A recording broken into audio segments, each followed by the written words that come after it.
Totally পুৰণা মানুহৰ হাতত দলৰ কন্ট্ৰলিং কমাণ্ডটো দিব লাগে। যদি দল বচাব খুজিছে, দলৰ নেতৃত্বই যদি ভাবিছে যে পুৰণি কাৰ্যকৰ্তাৰ কোনো কাম নাই, কোনো দম নাই, একো কৰিব নোৱাৰে, কিন্তু ভয়ংকৰ শক্তি আছে, খালি তেওঁলোকে অকণমানো পিছলি যোৱা নাই। আৰু ক্ষতি কৰোঁ বুলি ক'লে কোনো টিকিব নোৱাৰিব। মই কৈছোঁ, তেওঁলোকে দলীয় কৰ্মীৰ ক্ষমতাৰ শক্তিৰ ওপৰত তেওঁলোকৰ জ্ঞানৰ অভাৱ হয়তো, সেইটো কাৰণে তেওঁলোকে কৰা নাই বা পাৰা নাই। কিন্তু ট্ৰিমেণ্ডাছ শক্তি আছে পুৰণা দলীয় কৰ্মী। যদি তেওঁলোকে উভতি উল্টা পিনে যাওঁ বুলি কয়, দল থৰথৰকে কঁপি যাব। মই কৈ দিছোঁ, তেওঁৰ দিনতে মোৰ টিকেট কটা গ'ল। তেওঁ হোম মিনিষ্টাৰ থাকোঁতে মোৰ ওপৰত ৰেপ চাৰ্জ আহিলে। তেওঁলোক দুইজনৰ মাজত কম্পিটিশ্যন হ'ল না, এজনে AGP মানুহ টানিলে, এজনে কংগ্ৰেছৰ টানিলে। বাকী আমাৰ যিসকলে বিজেপি কৰিছে সেইসকল ক'ৰবাত উপৰি পৰিলে। দলে যে তেওঁলোকক টোটেল ইগন'ৰ কৰি দিছে, কোনো গুৰুত্ব দিয়া নাই। আজি নতুন মানুহৰ হাতত সকলো অধিকাৰ, দায়িত্ব, ক্ষমতা চব পদবী দি দিছে। গতিকে সেই বস্তুতে ডাঙৰ মিষ্টেক আৰু ব্লাণ্ডাৰ কৰিছে। আৰু কৰ্মী চবে বেলেগ বেলেগ ৰাজনৈতিক দলত যোৱাৰ এক পৰিকল্পনা কৰিছে, আৰু বিশেষকৈ কংগ্ৰেছলৈ যাবলৈ বেছি ধাৱমান হৈছে।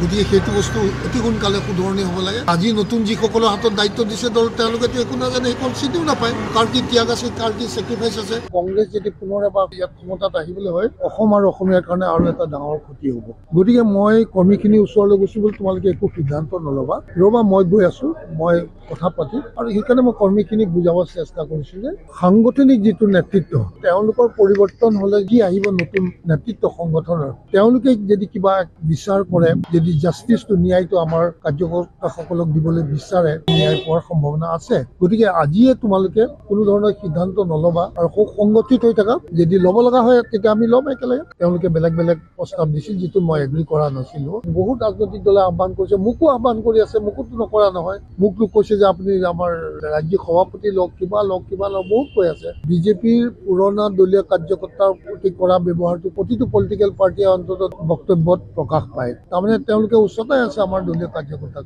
যোনে চলাইছে পাৰ্টি, তেওঁ সেইটো অনুভৱ কৰাটো তেওঁৰে কৰ্তব্য আছিলে। আজি আমাৰ বহুত পুৰণা কৰ্মী এলাগী হৈ আছে, আৰু এই কৰ্মী চবে মোৰ লগত সঘন সম্পৰ্ক ৰাখিছে, আৰু বহুতে তেওঁলোকৰ মনৰ কথা প্ৰকাশ কৰিছে যে তেওঁলোক বেলেগ বেলেগ ৰাজনৈতিক দলত যোৱাৰ এক পৰিকল্পনা কৰিছে, আৰু বিশেষকৈ কংগ্ৰেছলৈ যাবলৈ বেছি ধাৱমান হৈছে।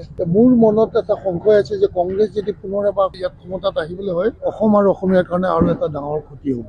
গতিকে মই কৰ্মীখিনিৰ ওচৰলৈ গৈছোঁ বুলি তোমালোকে একো সিদ্ধান্ত নল'বা, ৰ'বা, মই গৈ আছোঁ, মই কথা পাতিম। আৰু সেইকাৰণে মই কৰ্মীখিনিক বুজাব চেষ্টা কৰিছোঁ যে এতিয়াই সিদ্ধান্ত নল'বা। আমি দেখিছোঁ আমাৰ ক'ৰবাত অন্যায় হৈছে বা আমাৰ প্ৰতি হেৰি হৈছে, যিহেতুকে যোনে কৰিব লাগিছিল তেওঁলোকে কৰা নাই। গতিকে আমি এতিয়াও আশাবাদী যে আমাৰ কেন্দ্ৰত হয়তো সাংগঠনিক যিটো নেতৃত্ব, মই আকৌ মোদীজী আৰু অমিত শ্বাহৰ কথা কোৱা নাই, সাংগঠনিক যি ৰাষ্ট্ৰীয় সভাপতি আৰু ৰাষ্ট্ৰীয় সম্পাদক, এইসকলৰ পৰিৱৰ্তন হোৱাটো স্বাভাৱিক হ'বই। গতিকে তেওঁলোকৰ পৰিৱৰ্তন হ'লে যি আহিব নতুন নেতৃত্ব সংগঠনৰ, তেওঁলোকে যদি কিবা বিচাৰ কৰে, যদি জাষ্টিছটো, ন্যায়টো আমাৰ কাৰ্যকৰ্তাসকলক দিবলৈ বিচাৰে, তেতিয়াহ'লেতো আমি ন্যায় পোৱাৰ সম্ভাৱনা আছে। গতিকে আজিয়ে তোমালোকে কোনো ধৰণৰ সিদ্ধান্ত নল'বা যে বেলেগ ৰাজনৈতিক দলত গৈ পেলাই তোমালোকৰ ৰাজনৈতিক জীৱন যাত্ৰা আৰম্ভ কৰা। কিন্তু সেইটো হ'বলৈ হ'লে আমাৰ এবাৰ গুচি গ'লে, এবাৰ ঢৌ উঠিলে তাক ৰখাটো বৰ কঠিন হ'ব। গতিকে মই দলীয় কৰ্মীখিনিক কৈছোঁ, যিসকলে মোৰ লগত সম্পৰ্ক ৰাখিছে, যে এতিয়া এইচব সিদ্ধান্ত নল'বা, এবাৰ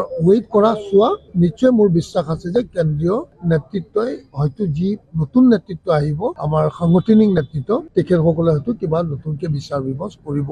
সেইটো আশাৰে আমি ৰৈ আছোঁ, আৰু তেওঁলোকক কৈছোঁ এতিয়া বেলেগ সিদ্ধান্ত নল'বা, এতিয়ালৈকে ইয়াতে থাকা আৰু খুব সংগঠিত হৈ থাকা। যদি ল'ব লগা হয় তেতিয়া আমি ল'ম একেলগে, কিন্তু এতিয়াই নহয়। আমি সেইটো ন্যায়ৰ কাৰণে ৱেইট কৰিম। আগতেও এনেকুৱা এবাৰ আলোচনা আৰম্ভ কৰিছিলোঁ মই, তেতিয়াও তেওঁলোকে বেলেগ বেলেগ প্ৰস্তাৱ দিছিল, যিটো মই এগ্ৰী কৰা নাছিলোঁ। তাৰে কেইজনমানতো আমাৰ যুধিষ্ঠিৰ গগৈ আৰু কোনোবা এজনতো আমাৰ তেনেকে গুচি গ'ল বেলেগ দললৈ, আৰু বহুতো যাওঁ কৰি। কেনে প্ৰস্তাৱ দিছিলে ছাৰ? এই কিবা দল গঠন কৰিবলৈ মই সেইটো কিবা এটা হেৰি কৰা নাছিলোঁ, তেনেকে কৈ ৰাখিছিলোঁ। এতিয়া দেখিছোঁ তেওঁলোকে একদম এক্সট্ৰিম পইণ্টত আহিছে, যাবই এনেকুৱা এটা হেৰি কৰিছে।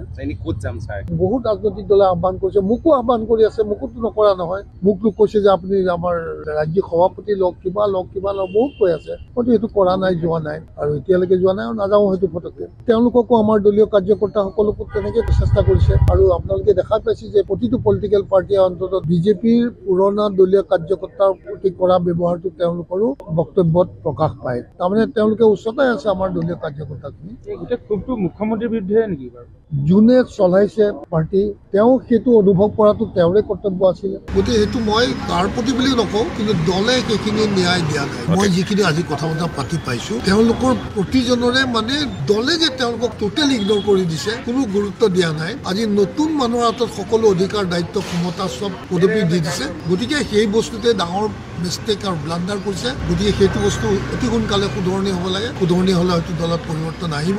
কিন্তু যি সময়ত শূন্য অৱস্থাত যিসকলে ত্যাগ কৰি, আজিও কোনোবাই কৈছে জয়ন্ত দত্তক যেতিয়া গুলি আছিল তাৰ পাছতে মই আছিলো বোলে, মোৰ দেউতা আছিলে, গুলি মোৰ গাত নালাগিল, তাৰ গাত লাগিল।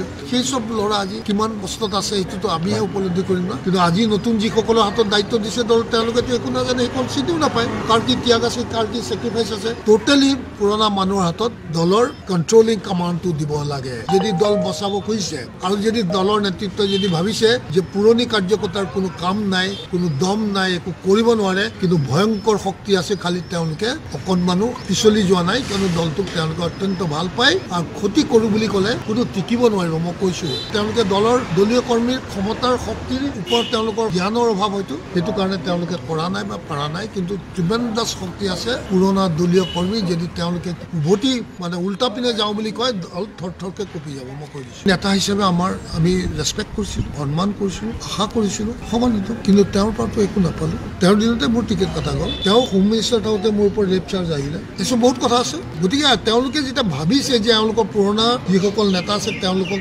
উলিয়াই পেলাই আমাৰ এইটো পাৰ্টি বনাই ল'ব লাগে, তেওঁলোক দুইজনৰ মাজত কম্পিটিশ্যন হ'ল না। এজনে AGP মানুহ টানিলে, এজনে কংগ্ৰেছৰ টানিলে। বাকী আমাৰ যিসকলে BJP কৰিছে সেইসকল ক'ৰবাত উপৰি পৰিলে। সেইটো তেওঁলোক দুইজনৰ সেইটোৱে কাগজৰ চলিলে।